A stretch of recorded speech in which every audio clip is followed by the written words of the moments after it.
Are you looking for a rock solid perennial foliage that will produce for your farm from June until frost, and from 50 plants can bring in $1,500 worth of revenue in their second year?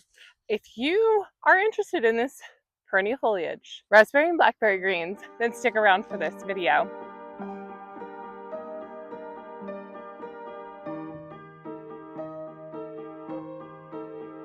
Hi, I'm Ruth Ann from Abundant Blooms Flower Farm, if we haven't met before, in Door, Michigan.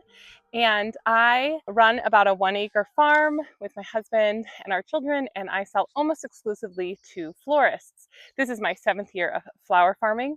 And I also have educational resources for flower farmers through my course, Selling Flowers to Florists, and my membership. And if you're interested in selling to florists, I have a free download called Tips for Selling Flowers to Florists in the description. Okay, so this amazing foliage. This is raspberry and blackberry greens is what I'm talking about. So they're two actually different things, but they're very similar and act very similar. I'll explain the differences and why I think both of them can have a lot of weight on your farm. The one really important thing to know is these are thornless varieties. So there's no thorns on them. That makes them great for cut flowers, obviously, for your florist and yourself when harvesting them. I have grown 2 different varieties, or one of each. So I grow Joan J thornless raspberries and Chester blackberries. So they're a little bit different. It's a little bit hard to tell the difference, but this is the blackberry Chester. And so you can see like it has broader leaves. It's like and sturdier. It's taller simply because I let it grow taller, but it almost has like this, if you let them grow tall enough, it gets this like arching sense to it. And this is the Joan J raspberry. So here they are next to each other. The leaf has like a little bit different pattern. There's a lot of similarities, but there's some differences. So that's the 2 of them side by side. I purchased them from Johnny. Well, I actually initially purchased my first ones from Norse Farms, something like that. But they now sell through Johnny's. So Johnny's also sells them. Sorry to let you know, Johnny's is sold out. I was just looking at their website. They're really great for spring shipping. I think that's really when they ship them, is in the spring. You can check with Norse. I know for me, I tried to get them last fall and I had to wait till spring. And I don't think ordering opened until like March or something. You're going to have to put this in your brain for next year. But that's where I got them from. Johnny's, who gets them from Norse, or you can order directly from Norse. Johnny's comes in smaller quantities, like 25, 50, and 100, I think. So that's nice for us, most of us flower farmers. They come as bare roots, and then the blackberries came as plugs. I'm not sure why, because I got them as roots the year before, but anyway, they're both great. I plant them in the spring, and then you might get a couple bunches off of them that year, but probably not. It's the following year that you'll get a harvest from them. And those numbers that I gave you, that I sold $1,500 worth of them, I sold 120 bunches from the whole combination of blackberries and raspberries. That was my numbers from last year, which was really my first year being able to sell them, in large amounts, or like, for the whole season. But I can tell you this year, my raspberries are way denser and producing a lot more. So that number will simply increase as the years go on, obviously, as with most perennials. So why grow both of them? Well, they have a little bit different texture and a little bit different feel. The raspberries will produce more, and they produce a lot of runners. I've been transplanting the runners to other areas. I love the fact that they send out runners, so they will definitely start to give you more. The blackberries seem much more contained, which is okay, but I don't mind the free runners. I've been collecting them in a whole new bed of raspberries. They just have a different feel to them, the raspberries do. They each do have a distinct texture to them. And I have certain florists that love the blackberries and certain ones that really like the raspberries, so they definitely have a preference for sure. They also have some Japanese beetles will eat them, sadly, but they seem to not bother the blackberries as much as the raspberries. At least that's been my experience. The raspberry greens grow more upright, and the blackberries are kind of a little more arching, at least in my experience. So that's why I continue growing them both. So when I started, I got 25 of each plant. Oh, I so wish I'd gotten 50 of each. Last year, I sold every single possible stem that I could as fast as I could. Like, I can't harvest anymore. They're not tall enough. So when can you harvest them?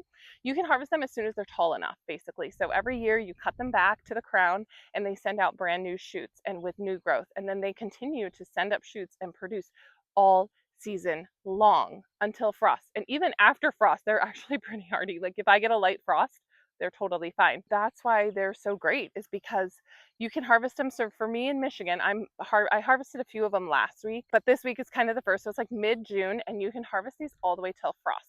They say to trellis them. Yeah, I don't have to trellis them because I cut these things as fast as they'll possibly grow. So I've never trellised them. If you're only cutting a few, or you're growing them for berries, like you're gonna need to trellis them, but I don't trellis them. They grow upright enough for as tall as I need them. So I try and cut them. The specs from the Seattle Wholesale Growers Floral Standard Book is like 18 to 20 inches. So I just cut them 18 to 20 inches and then everybody's happy. The reason why they're so great, the reason why they're so amazing is because they have a really long base life. They have like a 2-week plus base life, and they just continue to look smashingly amazing. So if you're selling them to wedding and event florists that use them outside, they work amazing. If you're selling them at your roadside stand, they're incredible. If you're selling them in bulk buckets and you don't know what people are going to do with them, or if they're using them for outside events, they're amazing. If you're selling them to retail florists who are selling, bouquets that they're delivering, they really want long lasting stuff. And this totally fits the bill. It's so great because it lasts so long and it stays looking so great. So they really work in any sales avenue, in any way that you want to sell them. That's why they're such a valuable crop. So quick story, we went camping last July and I made a bouquet before we left and I brought it to the campground. It was just like 30 minutes away, and I had it on the table of the campground.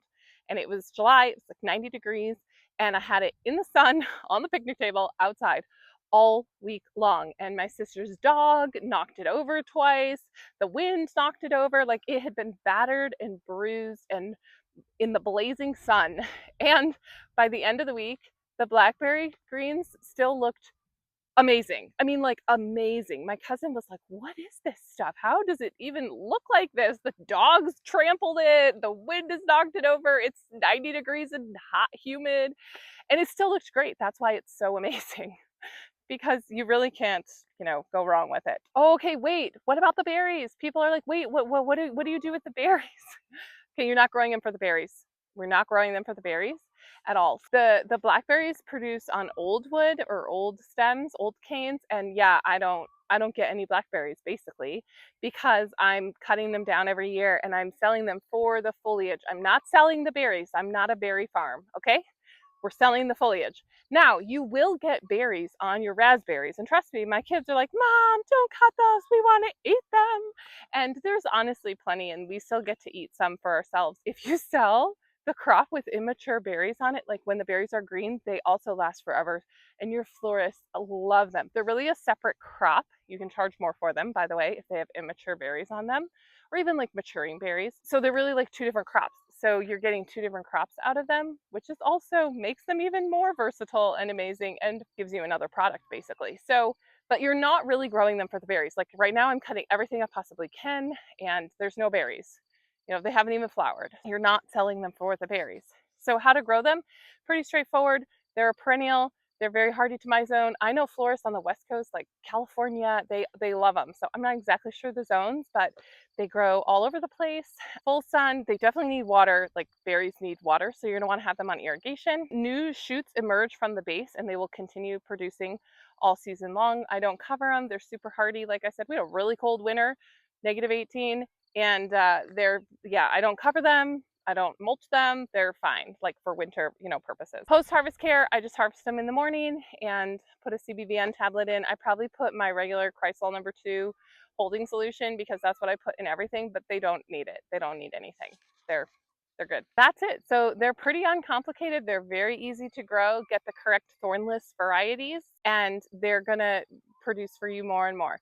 Like I said, I think if you're anywhere on my scale or near my scale, like, man, I would plant as many as you can. This spring, I ordered 25 more of each plant, and I was like, why didn't I order 50 more, or at least 50 more of the blackberry because they are just not as productive and they don't send out runners. Like the raspberry is fine. I'm like looking around me at all these little shoots that are coming up all over the place. So, and I just transplant them. I did some of that even last year, and I've got more coming over there, and I just harvested off of what I transplanted last summer, and I was harvesting off them last season too. So they'll definitely reward you and multiply, but I would order you know, as many as you can, because you can cut on them all seasons. So the one thing is, they're great for everything except if your florists don't know what they are. So interestingly, when I started growing them, I brought them to my florist that I have worked with for a long time, and she was like, "Oh, what are these? I don't know what they are." And I told her, and she was like, "I've never heard of that for flowers." Like, obviously she's heard of raspberry and blackberries. And I said, "Yeah, they're thornless." And I explained it to her. I gave her a sample bunch.